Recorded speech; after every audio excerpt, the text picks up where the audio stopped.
뉴스 신동 이 작가와 함께하는 비포장 뉴스 해학 뉴스 정면 승부.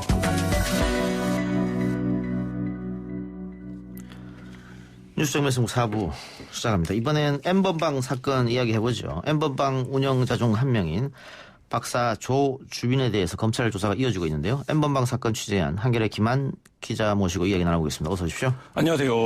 지난해 11월쯤 이 불법 음란물을 통하는 텔레그램 텔레방에 대해서 기획 보도했고 우리하고 인터뷰도 했었는데 네.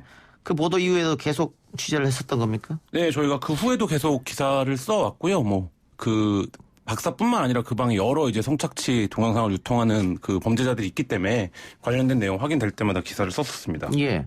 그런데 당시에는 크게 화제가 안 됐던 것 같은데 지금 이렇게 큰 이슈가 된 이유는 어디에 있다고 보십니까? 일단 12월까지 저희 보도 이외에 아무 언론도 보도를 하지 않았었는데요. 예. 근데 반면 트위터에서 보면 그 해에 가장, 그러니까 2019년이죠. 가장 많이 검색했던 검색어 1위가 공수처법이었고 예. 2위가 이 N번방이었거든요. 그러니까 실제 언론의 관심도에 비해서 이 문제에 대해서 분노하는 사람들, 여성들, 이걸 내 문제로 받아들이는 사람들은 굉장히 많이 있었던 거죠. 그러니까 그게 결국엔 저희가 이제 11월에 보도를 했었는데 문제를 여기까지 끌고 온 힘이 아닌가 이렇게 생각합니다. 한겨레 이외에 다른 언론사는 써주지 않았고 저희가 불렀잖아요. 그래서. 네, 뭐 라디오나 오히려 이제 1월 달에 그 정통 이제 말하자면 보도국이나 편집국에서는 이 문제를 보도를 안 하고 방송사의 시사 프로그램들 그다음에 이제 라디오들이 이 문제에 대해서 조금 보도를 시작하면서 사회적인 관심이 좀 더 모아졌고 특히 이제 그 여성 문제를 주로 다루는 작은 매체들이 많이 보도를 이어가면서 문제를 끌고 왔던 것 같습니다. 근데 계속 취재를 해왔는데 제가 듣기로는 김 기자 네. 협박도 많이 받았다면서요. 네, 뭐 이 방에 제 신상이 이제 공개가 되고 박사가 이제 직원을 시켜서 미행을 시켜서 애들 학교나 이런 것들을 다 알아내겠다. 그다음에 제 신상을 알아오면 박사의 이른바 고액방에 무료로 입장시켜주고 노예녀를 마음대로 조정할 수 있는 권한도 주겠다. 이렇게 해서 저에 대한 엄청 협박과 이게 많이 있었습니다. 예. 아이들 사진까지 유포됐다는 얘기 들리던데. 네, 애들 사진 가족사진이 다 유포가 돼갔고요.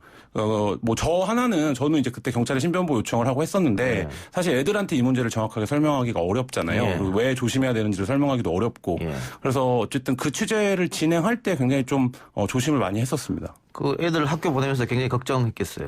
예, 뭐 애들은 동선이 기니까 일단 끝까지 걸어갔다 걸어오고 뭐 이래야 되니까 상상 보호자랑 같이 다니게 했고 뭐 경찰도 그 부분을 많이 얘기를 해서 뭐 그렇게 했었습니다. 예. 자, 그런데 이렇게 조주민이 검거되리라고는 예상하셨습니까?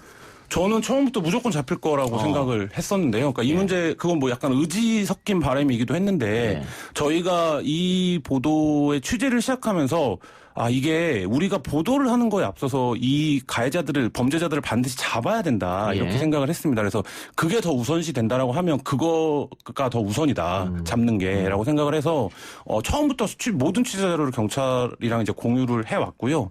그리고 뭐 그런 부분들에서, 취재 단계에서는 입증을 못하지만 수사 단계로는 입증할 수 있는 단서들이 좀 있었습니다. 그래서 그것들을 제공해 오고 보면서 잡힌다라고 생각을 해왔습니다. 근데 텔레그램이라고 하는 게 뭐 익명성, 비밀성 뭐 이런 거잖아요. 네. 그런데 어떻게 잡힌다고 확신했어요? 그러니까 사실 뭐 모든 접촉은 어떻게든 흔적을 남기는 거기 때문에 텔레그램이 서버가 해외에 있고 익명성이 강하게 보장된다는 이유로 텔레그램 안에서는 어떤 일을 해도 안 잡힌다. 이런 맹신들을 갖고 있었어요. 근데 사실 박사의 경우에는 그 동영상 들을 불법 성착취 영상들을 돈을 받고 입장을 시켜서 보여줬기 때문에 그럼 반드시 결제 흔적이 남게 되고 돈이 오고 가는 흔적들이 남게 되고 이게 취재로는 확인이 어렵지만 수사를 하면 밝혀낼 수 있을 거다 이렇게 생각했습니다. 수사 당국은 할 수 있으니까. 네네. 예. 근데 뭐 현금도 갔을 거고 뭐 지금 얘기 들어오니까 비트코인으로 만들고 갔다는 얘기가 들리던데 조주빈의 자택에서 뭐 1억 원이 발견됐는데 이것만 있을 것인가? 비트코인에는 더 많은 돈이 쌓여있지 않을까? 그러니까 저희가 처음에 이제 암호화폐 박사가 이제 공지했던 자기 일로 돈을 입금하면 된다. 고액방 입장할 사람들은 3개를 입수를 했습니다. 박사가 주로 모네로 계좌를 주로 썼어요. 그러니까 암호화폐 중에 여러 가지 종류가 있는데 그중에 이제 모네로 계좌를 썼는데 이 모네로 계좌는 외부에서는 추적이 불가능합니다. 다만 수사기관이 거래소라든지 대행사를 압수수색하면 거기에는 데이터베이스에 돈을 넣은 송수신 기록이 남아 있습니다. 사람들이. 그래서 이제 수사 단계로는 밝혀낼 수 있는 부분이고요. 나머지 2개의 계좌는 지금 좀 석연치 않은데 오늘 경찰이 그 그 두 개의 계좌, 그러니까 이더리움과 비트코인입니다. 이거는 박사가 실제 사용한 건 아닌 걸로 알고 있다라고 이제 발표를 했는데 저희가 이 두 개의 계좌 자금을 추적했을 때는 석연치 않은 부분들이 있었거든요. 근데 이제 그 부분은 추후 수사로 규명이 돼야 될 것 같습니다. 예. 그럼 어느 정도 금액이 거래된지는 모르네요. 일단 박사가 몇 개의 암호화폐 계좌를 사용했는지가 지금 모르는 상태고요. 그건 이제 알 수가 없으니까 박사에 대한 수사를 통해서 입증이 돼야 될 것 같고, 다만 최소 지금 집에서 압수된 금액보다는 훨씬 많은 금액일 거다 이렇게 지금 보고 있습니다. 예. 그리고 조주빈이 박사방을 조직적으로 운영하면서 신원 검증을 하고, 그건 아마 밖으로 안 새나가게 하려고 했던 거겠죠. 또 성범죄 가담까지 지시를 했잖아요. 네. 그래서 공범인 게 돼버렸는데, 그래서 조주빈만 잘못하고 끝날 문제는 아닌데. 네. 나머지 다른 회원에 대한 수사도 지금 이루어지고 있죠. 진행되고 있습니다. 이미 뭐 박사방의 운영에 가담했던 사람들에 대한 검거가 이루어지고 있고요. 예. 박사방의 체계가 박사를 정점으로 해서 여러 공동 운영자나 관리자를 두고, 또 박사가 누누이 나는 직원들이 있어서 언제든 협박을 하러 갈 수 있고 언제든 보복을 할 수 있다는 점을 굉장히 과시해 왔거든요. 그럼 실제 박사의 그런 범죄에 협조한 사람들이 있는지 이런 부분들은 지금 이 박사방의 주범인 조주빈이 검거가 됐기 때문에 곧 조만간 수사가 이루어지지 않을까 이렇게 생각합니다. 예. 26만 명이다 회원이. 네. 뭐 이런 얘기가 있던데 중복되는 게 많겠죠? 그러니까 이게 뭐 모두가 26만 명이 다 유료 회원이다 이런 개념은 아닌 거 아니고요. 그러니까 유료 회원의 숫자는 사실 잘 모릅니다. 그러니까 얼마나 될지는. 근데 다만 저희가 취재를 할 당시에도 적게는 몇백 명, 많게는 10,000명 가까이 있는 방이 수십 개 있었거든요. 그리고 뭐 그거보다 규모가 작은 방들은 수백 개 있었는데, 그럼 거기에 그 영상을 본 사람들의 숫자는 얼마나 될 것이냐. 이것도 사실 26만 명보다 훨씬 많을 수도 있습니다. 알겠습니다. 아까 김 기자 협박당했다는 얘기를 했었는데, 지금 조주빈이 검찰 송치되는 과정에서 손석희 JTBC 대표하고 윤장현 광주시장, 김웅 기자를 언급했어요. 네. 이 사람들 왜 언급한 거예요? 그러니까 경찰은 성착취 관련된 관련자는 아니라라고 선을 그었고요. 사기 피해를 당한 것으로 보인다라고 얘기를 하고 있습니다. 예. 근데 박사가 굉장히 유명인들과의 관계에 대해서 허세를 많이 부렸었어요. 저희가 과시한다는 네, 거죠. 저희가 취재할 때도. 예. 그래서 특히 이제 손석희 사장 같은 경우에 내가 뭐 형 동생 하는 사이다. 내가 어떤 문제가 발생하면 뭐 손 사장과 의논해 왔다. 뭐 이런 이제 종류의 허세를 많이 부렸었고, 정치인 이름도 여러 명 언급했고 뭐 연예인 이름도 많이 언급을 했는데, 이제 저는 보면서 그것들이 다 이제 자기의 존재를 과시하기 위한 또는 속이기 위한 그런 거라고 파악을 하긴 했는데, 실제로 이제 손석희 사장이나 그 이름을 거론한 분들에 대한 사기 피해가 있다라고 하니 그 부분에 대한 조사도 왜 어떻게 사기에 이제 당하게 됐는지 이런 부분들도 좀 조사가 필요할 것 같습니다. 사기와 협박. 네. 광범위하게 나쁜 짓을 많이 했네요. 그러니까 이게 굉장히 놀라울 정도예요. 사실 그 방의 규모, 그 방에서 영상되는 그 유통되는 그 성착취물의 수위, 뭐 그다음에 거기 방에 모여 있는 사람들의 숫자, 이런 것들이 다 너무 놀랐고, 특히 뭐 여러 뭐 사기라든지 어떤 결제 수단을 암호화폐로 하는 거라든지 이런 것들도 지금까지 있었던 범죄와 비교해도 굉장히 지능적이고 조직적인 범죄라고 보여집니다. 이 N번방 창시자라고 꼽히는 갓갓, 이 아직 안 잡히고 있는데 뭐 해외로 나갔을 가능성도 있나요? 뭐 그런 부분들까지는 뭐 수사로 입증이 돼야 되는데 지금 뭐 저는 각각도 잡힐 거라고 보는데요. 그러니까 경찰이 수사력을 집중하고 있기 때문에 지금 이 전체, 그러니까 각각이 N번방의 창시자인데 이 텔레그램 성착취 관련해서 3명의 핵심 인물이 있습니다. 그 중에 한 명이 이제 감시자라는 아이디를 썼던 인물이고, 또 한 명이 박사고, 이제 마지막으로 각각이 남아 있는데 핵심, 그러니까 이 방을 생태계에서 가장 악랄한 범죄를 저지른 사람은, 근데 각각도 곧 잡히지 않을까 싶습니다. 취재하면서 피해자들과 또 인터뷰를 해봤을 텐데, 특히 이제 미성년자 피해자들이 많다는 게 안타깝습니다만, 가장 마음에 걸렸던 피해자 있습니까? 모든 피해자들이 사실 마음에 다 걸리는데요. 그러니까 이게 있을 수 없는 범죄이기 때문에. 근데 이런 경우들이 기억에 남는데요. 어떤 거냐면, 저희가 이제 피해자를 먼저 인터뷰한 후에 그 영상이나 이미지를 나중에 확인하는 경우들이 있었어요. 그런 경우에는 우리가 인터뷰했던, 우리가 만났던 사람이 이 사람이구나를 알면 진짜 마음이 확 내려앉더라고요. 근데 실제 그 당사자들은 매일매일 그런 부분들에 대해서 생각하고 어떻게, 그러니까 진짜로 삶을 송두리째 파괴하는 범죄입니다. 알겠습니다. 근데 지금 아직도 텔레그램에 여러 방들이 남아있다. 그 얘기는 무슨 얘기입니까? 흩어지지 않고 있는 방들이 있고요. 이 방을 생성하고 사람을 모으고 이런 과정들이 거의 24시간 실시간으로 이루어지기 때문에 예. 탈퇴한 사람도 굉장히 많고 예. 그 큰 방들이 파괴된 방들도 많지만 여전히 그 방에 남아서 그런 영상들을 지금 이제 아주 공공연하게 유통하는 것 같지는 않더라고요. 제가 오늘 잠깐 들어가서 보니까. 근데 이제 남아 있고요. 또 특히나 저희가 오늘자로 보도를 했는데 이 큰 방들을 운영했던 운영자들이 이른바 텔레그램 네임드 방을 따로 운영하면서 어떻게 하면 수사를 피할 수 있고 수사에 만약에 걸렸을 때는 어떤 방식으로 대응해야 되는지 이런 것들을 치밀하게 논의를 했던 걸 확인을 했는데요. 뭐 그런 걸 놓고 보면 경찰이 더 이제 끝까지 수사를 해야 될 것 같습니다. 자기들끼리 모의하고 있다는 얘기네요. 그렇죠. 그러면? 예.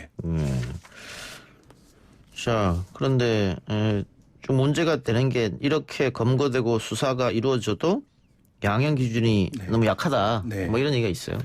이거 당연히 계속 지적되었던 문제고요. 그러니까 이 부분에 대해서 양형 기준을 당연히 높여야 될 거고요. 양형 기준을 높여야 수사도 더 앞으로 활성화될 거라고 보여지는데요.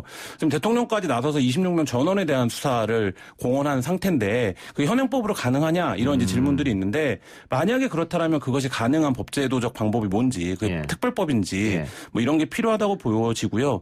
우리가 이 문제가 뭐 사실 하루 이틀 된 문제가 아니라 인터넷상에서의 성착취물이 유통된다라는 게 예. 수십 년 된, 십수년 된 문제인데 이거를 이번 기회에 근절하고 간다. 그리고 이건 범죄다. 예. 이런 인식을 만들 수 있도록 법제도적인 행정적인 조치가 뒤따라야 될 거라고 생각이 예. 됩니다. 그걸 뭐 국회를 열어서 법을 통과시켜야 될 텐데. 네. 뭐 행정부에서 법을 만들 수는 있습니다만 그것도 결국 국회를 통과돼야 될 그렇죠. 거고. 지금 현에서 뭐 단순히 내려만 받았다. 그걸 처벌할 수 있겠느냐 세게 뭐 이런 지적이 나오는 거잖아요. 그러니까 저는 처벌 수위는 뭐 현행 법률 체계를 따를 수밖에 없기 때문에 뭐 여러 가지 뭐 경중이 있을 수 있다라고 봅니다. 근데 다만 어떤 거냐면 이 방에 가입해서 그런 성착취물을 본 사람들이 최소한 아주 낮은 수준에 보면 경찰서에 가서 조사라도 받고 뭐 이런 이제 감각들을 남겨놔야 된다는 거죠. 예. 그게 없이 그냥 넘어갈 경우엔 그때 좀 떠들썩하다가 운영자 몇 잡히고 그냥 그 사건도 끝나면 다시 이런 문제는 어디선가 재발한다. 예. 그러니까 이걸 가당하면 내가 사회적으로 큰 몰락을 할 수 있다. 이런 감각을 남기는 게 중요하다고 생각합니다. 예. 특히 대통령의 언급처럼 고위 공직자라든가 뭐 공무원들이 있다면 네. 그건 뭐 색출해서 그 신상을 공개할 수도 있겠죠. 네. 예. 알겠습니다. 오늘 이야기는 여기까지 듣죠. 지금까지 한결의 김한 기자였습니다. 수고했습니다. 네, 감사합니다.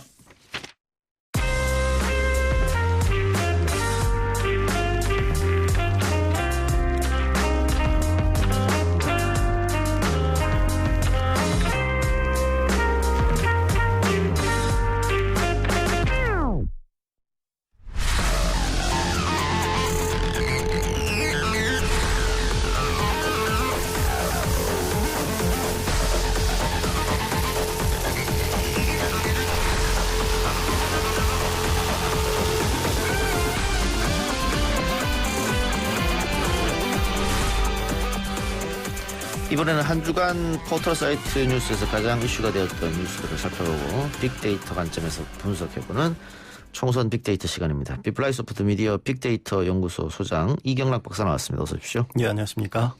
코로나19와 관련해서는 이제 우리나라 뉴스들은 비교적 좀 많이 줄고 있는 상황으로 보여요. 네.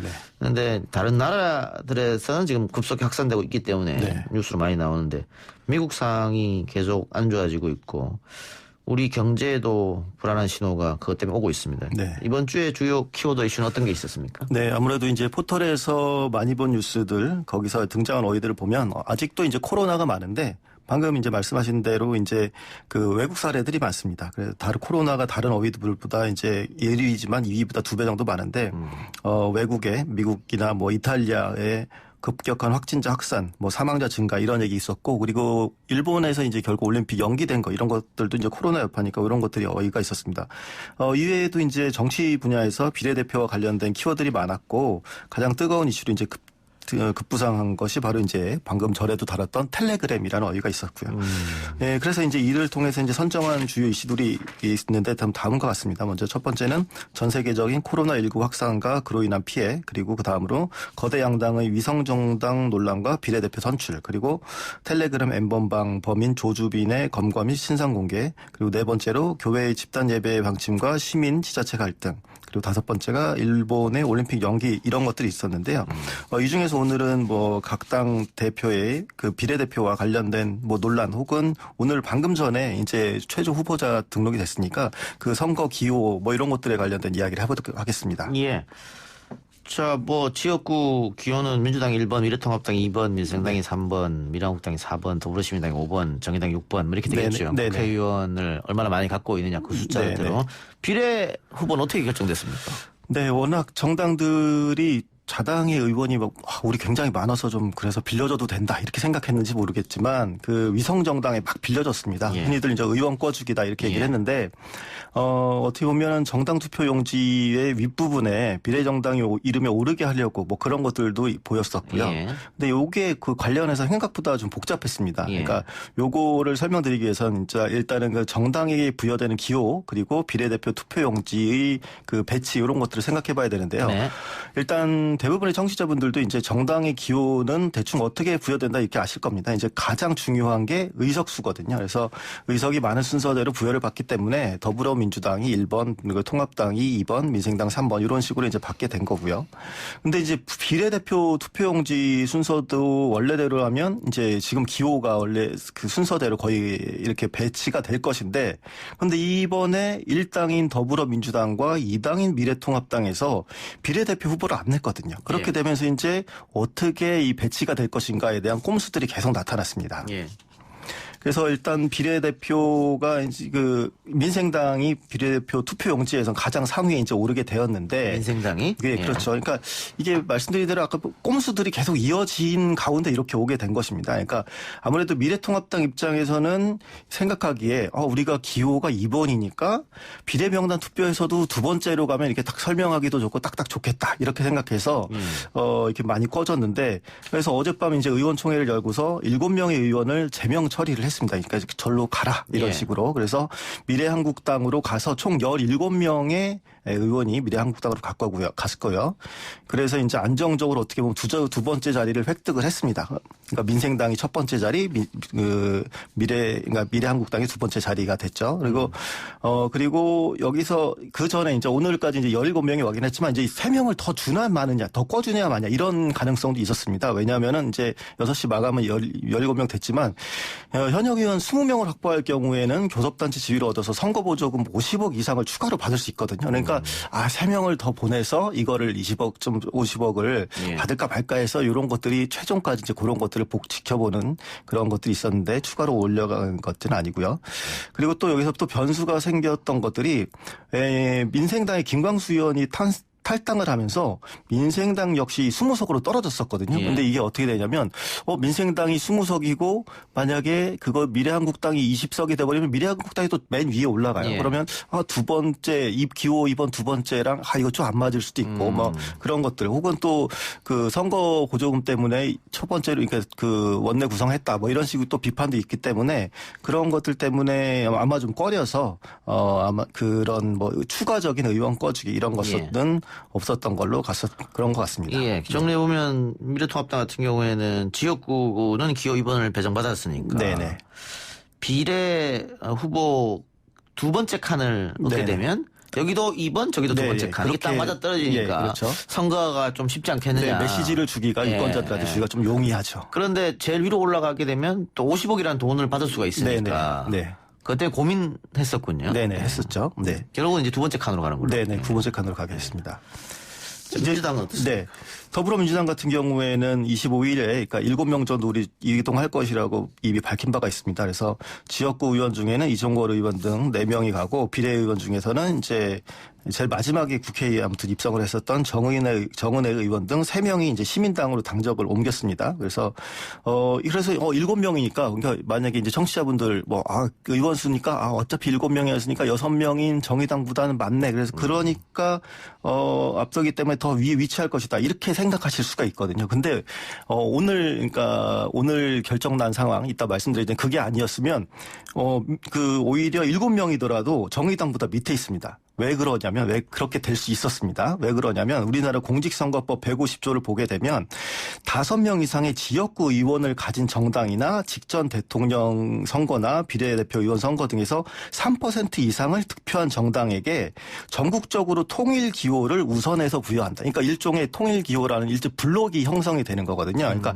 아무리 그 의원이 많다라고 하더라도 그 블록 안에 들어가 있어야 되는 겁니다. 그래서 그 블록 밖에 있으면 의미가 없는데 지금 원래는 그 민주당이 보냈었던 그 인원들 중에서 보면 그 지역구 의원 불출마를 선언한 지역구 의원이 4명밖에 안 됐습니다. 그렇기 때문에 어제 상황까지만 됐었으면 그 통일 기호를 가진 정당이 비례투표 명단에 우선으로 올라가니까 정의당이 오히려 더 더불어시민당보다 더 위에 있을 수밖에 없었거든요. 그런데 어제, 그러니까 마지막으로 추가적으로 더불어민주당이 이제 천안에 있었던 의원을 추가적으로 이제 불출마 선언을 했으니까 시민당으로 좀 옮겨졌으면 좋겠다. 그래서 시민당의 지역구 의원이 5명이 됨으로써 이제 오히려 정의당보다 한 칸 위로 올라가게 된 것이었습니다. 예.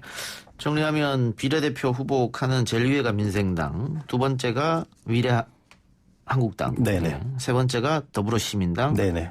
네 번째가 정의당. 네네. 이렇게 기호가 되겠네요. 네. 예. 알겠습니다. 자, 그리고 우리가 3부에서도 윤주진 박사방 운영했던 네. 누구 조주빈. 조주빈이죠. 네. 조주빈. 네네. 박사방 운영했던 조주빈에 대한 이야기를 했는데 네.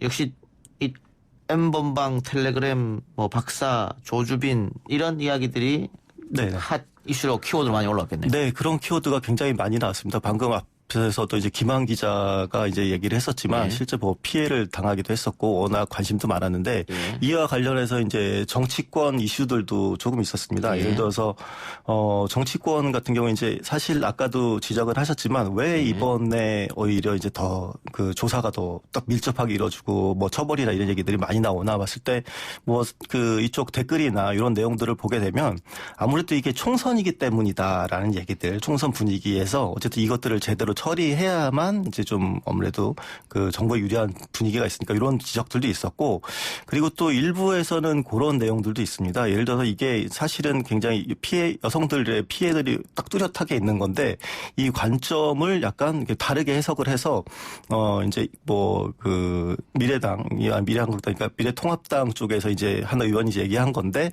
이것을 이제 여성들의 피해나 이런 걸로 보는 게 아니라 이 청원 굉장히 빠른 속도로 300만, 400, 거의 400만으로 달려가는 이런 청원이 있지 않았습니까? 근데 이 청원을 일종의 여성들이 집중적으로 한 청원이다. 그러니까 남성들이 별로 청원을 하지 않은 이슈처럼 받아들이고 왜냐하면 청원에 성별을 안 드러나니까 이런 것들이 오히려 지역 감정보다 더 심한 남녀 갈등을 부추기는 거다라고 이렇게 얘기하는 정치인도 있었거든요. 이제 그렇게 됐을 경우에는 사실 그런 걸 받아들이는 입장에서 굉장히 좀 불편하죠. 그러니까 정치인들이 그런 입장을 표명하는 것들, 그러니까 이것들은 범죄와 딱 뚜렷하게 피해자가 있는 거고 사실은 공분을 하고 있는 사안인데 이것들을 남녀 갈등이다 이렇게 해석을 해버리면 이게 그것도 어떻게 보면 총선 전략일지 모르겠지만 어쨌든 그런 얘기들이 정치권에서 나오고 비판도 받고 그랬습니다. 예.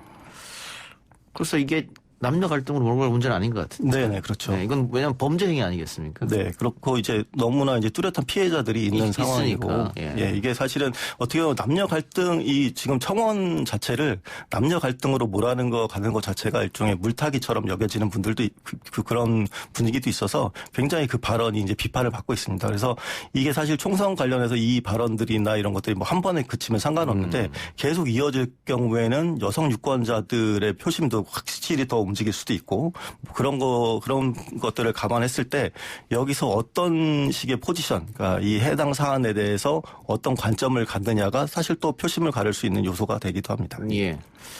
근데 아무리 선거가 코앞에 있다고 하더라도 엄연히 피해자들이 많이 양산됐고 게다가 그 피해자 중에는 미성년도 있었는데 네네.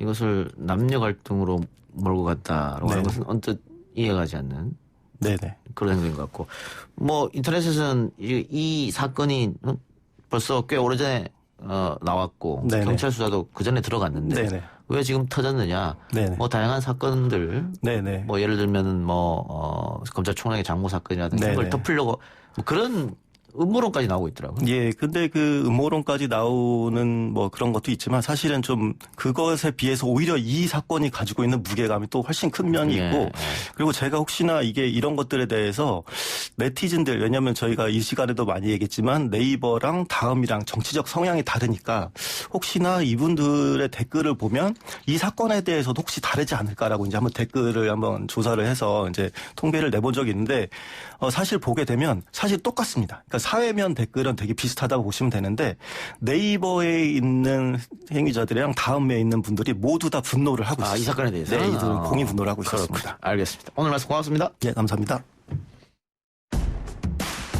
다음 주 월요일 날 다시 돌아오겠습니다.